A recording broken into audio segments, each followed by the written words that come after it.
Christmas is coming. Anong plans mo ngayong Pasko? Syempre, yung plans ko is to celebrate with my family, syempre.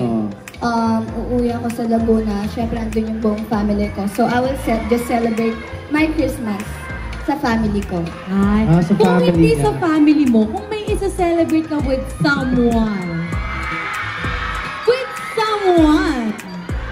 Sino kaya yan? Ayan na. Nagtuturoan lang. Ay, hindi, ito na lang. Kung hindi with someone, baka may message ka sa someone na yun ngayong Pasko. Okay. So, ang message ko sa tao na yun,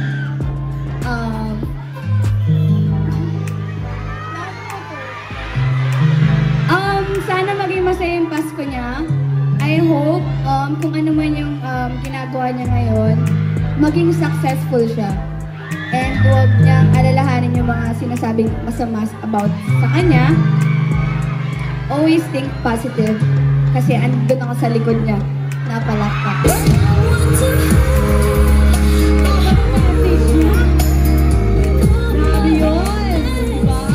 So, ang message ko sa tao na yun,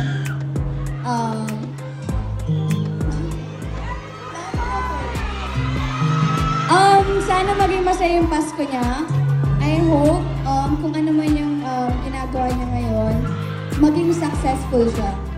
And huwag niyang alalahanin yung mga sinasabing masama about sa kanya. Always think positive. Kasi andun ako sa likod niya.